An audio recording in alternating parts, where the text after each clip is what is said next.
According to SpotRack, among the 25 players who make at least $20 million per year, a league-high 3 of them play for the Cowboys. That's Dak and DeMarcus Lawrence and Amari Cooper. They have 5 more who make $10 million. In other words, this is a top-heavy team that is in it to win it. Anything significantly short of that would be unpleasant. So, Tim Hasselbeck, I will come to you.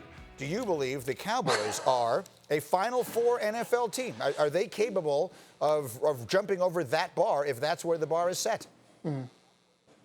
Listen, they're capable of it, but I think that's fantasy land to say that that is an unsuccessful season. They just fired their head coach. Like, they have a new head coach who doesn't have an off season. So this idea that if you're not in the NFC Championship game, it'll be a disaster, I just think is flat out wrong. If they, let's say they end up they don't win the division because the Philadelphia Eagles do. Let's pretend that happens.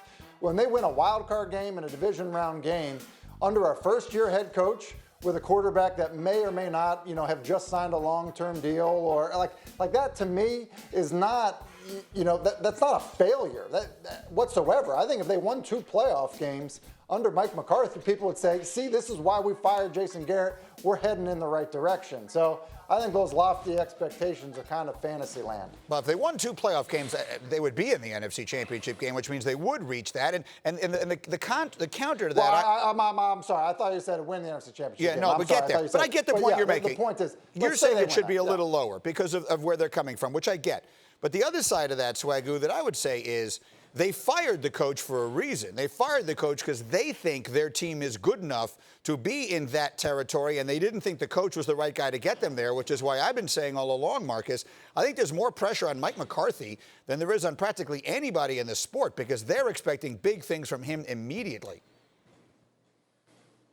Absolutely, G. Now, obviously Tampa Bay got a lot going on down there with their expectations, so I'm not sure if it's more pressure on McCarthy than it is Tom Brady and Bruce Arians and that plan. But with that being said, yes. And look, I have a differing view of this because I think the NFC Championship is what people will say is attainable for this team.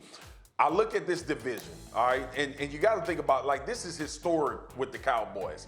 We are just coming off a season where the Philadelphia Eagles won the NFC East with no players.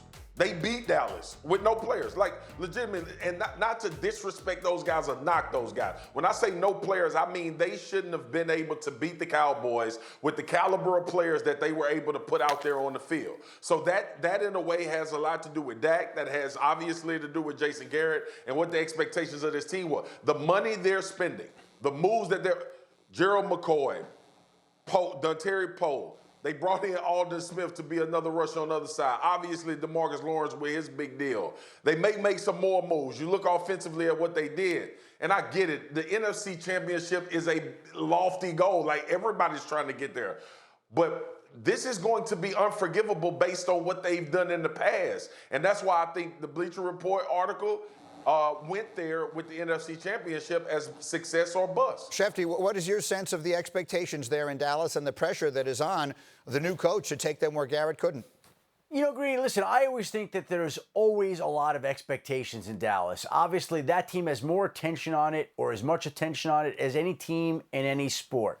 But to say there's more pressure on Mike McCarthy than anybody else, there's a lot of coaches with a lot of pressure. A lot. Every year. That's why there are 7, 8, 9 head coaches fired every year. Mike McCarthy's not getting fired. So how much pressure is there on him, actually? The expectations are going to be high. They should be high in Dallas. But I don't think the pressure on Mike McCarthy is any different than it is on any other head coach in the league. Thank you for watching ESPN on YouTube. For live streaming sports and premium content, subscribe to ESPN+.